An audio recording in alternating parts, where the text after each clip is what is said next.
Air Canada flight 143 यह flight accident होने के एक दिन पहले टोरंटो से एडमिंटन गया, जहां इसे रेगुलर फ्लाइट मेंटेनेंस चेकअप करवानी थी। 23 जुलाई 1983 की सुबह यह फ्लाइट एडमिंटन से मॉन्ट्रियल गया, जहां पे क्रू मेंबर्स को अपनी ड्यूटी एक्सचेंज करनी थी। वहीं पे एंट्री होती है कैप्टन रॉबर्ट पीहर्सन की, जिन्हें 15,000 घंटे का फ्लाइट उड़ाने का एक्सपीरियंस था। एविएशन इंडस्ट्री में पायलटों की एक्सपीरियंस को घंटों में रिकॉर्ड किया जाता है और उनके साथ फ्लाइट उड़ाने के लिए मॉरिस क्वांटल गए, जिन्हें 7,000 घंटे का फ्लाइट उड़ाने का एक्सपीरियंस था। उस समय एयर कनाडा अपने पुराने मेजरमेंट यूनिट सिस्टम को इंपीरियल यूनिट सिस्टम से मैट्रिक यूनिट सिस्टम में अपग्रेड कर रहा था। हालांकि अभी जितने भी मेजरमेंट्स होते हैं वो एसआई यूनिट में होते हैं। उस समय कनाडा एविएशन इंडस्ट्री ने अपने 767 फ्लाइट्स में न्यू मेजरमेंट सिस्टम यानी मैट्रिक सिस्टम का यूज़ करना स्टार्ट कर दिया था और बाकी सारे फ्लाइट्स में वही पुरानी इंपीरियल यूनिट सिस्टम को यूज़ किया जा रहा था। और एयर कनाडा 143 भी एक 767 प्लेन थी और रिफ्यूलिंग टीम को एयर कनाडा फ्लाइट 143 में 22,300 किलोग्राम फ्यूल भरना था, लेकिन उन्हें लगा कि ये पुराने मेजरमेंट सिस्टम पे ये फ्लाइट काम कर रही है, तो उन्होंने 22,300 पाउंड ही फ्यूल भरा, जो कि इसके ज़रूरत के हिसाब से आधा ही था। इसमें क्रू मेंबर्स की गलती तब आई जब उन्होंने बिना ही फ्यूल लेवल को चेक किए उन्होंने रिफ्यूलिंग टीम को कंफर्मेशन दे दिया था और उन्होंने फ्लाइट को टेकअप कर लिया था। टेकअप करने के बाद जब वो 41,000 फीट पर गए तो उनके लेफ्ट इंजन ने काम करना बंद कर दिया था। जब कैप्टन पीहर्सन ने इसकी वजह जानने की कोशिश की तो उनके होश उड़ गए कि 41,000 फीट के ऊपर प्लेन का सारा फ्यूल खत्म हो गया और धीरे धीरे राइट इंजन ने भी काम करना बंद कर दिया था। जब दोनों टरबाइंस ने काम करना बंद कर दिया तो प्लेन में इलेक्ट्रिसिटी की कमी होने लगी और इलेक्ट्रिसिटी जनरेट नहीं हो रहा था। जब प्लेन में टरबाइंस घूमती है तो प्लेन में इलेक्ट्रिसिटी क्रिएट होता है और प्लेन की टरबाइंस दोनों बंद हो गए थे, जिससे कि इलेक्ट्रिसिटी क्रिएट होना बंद हो गया था और प्लेन के बहुत सारे मॉनिटरिंग सिस्टम ने भी काम करना बंद कर दिया था और बहुत सारे इंस्ट्रूमेंट ऐसे भी थे जो इलेक्ट्रिसिटी पे चलते थे, वो सारे काम करना बंद कर दिया था। बस कुछ ही एनालॉग इंस्ट्रूमेंट ही काम कर रहे थे उस टाइम। अब कैप्टन रॉबर्ट पीहर्सन और उनके साथ ही मॉरिस क्वांटम का मिलकर ये डिसाइड करना था कि आगे अब क्या करना है, क्योंकि क्रू मेंबर्स और एक्सेड पैसेंजर्स की जानें उनके हाथ में थी।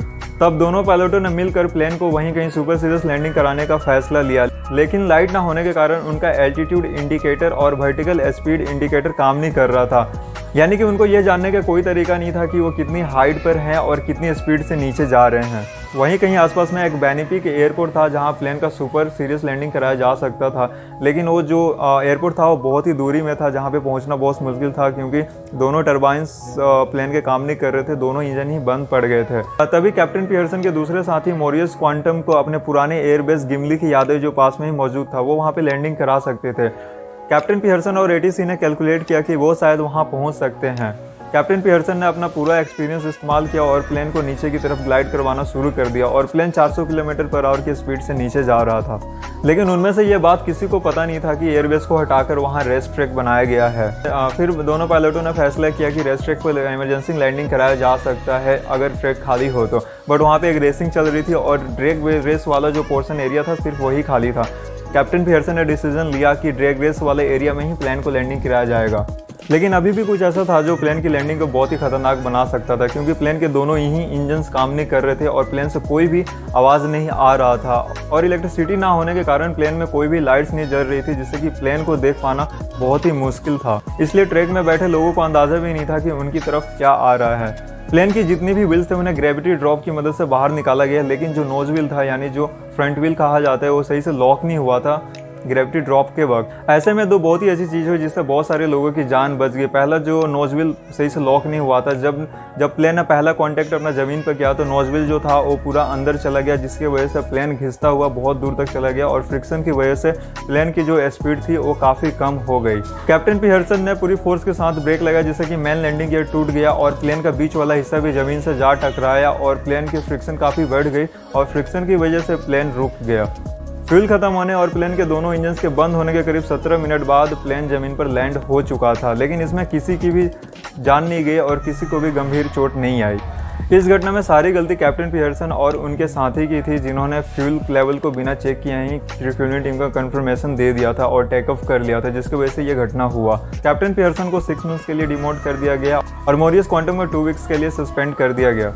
इसके बाद भी ऐसी कंडीशन में प्लेन को सही सलामत लैंड करवाने के बाद उन लोगों को आउटस्टैंडिंग एयरमैनशिप की वजह से FAI ने सम्मानित किया और उन्होंने आगे अपना पायलट करियर को जारी रखा। उस एयर कनाडा 143 प्लेन में, जो कि 767 एक प्लेन थी, कुछ मेंटेनेंस कराने के बाद उसने बहुत सारी एयर कनाडा के लिए उड़ानें भरी और 25 साल बाद 2008 में उस प्लेन को रिटायर कर दिया गया।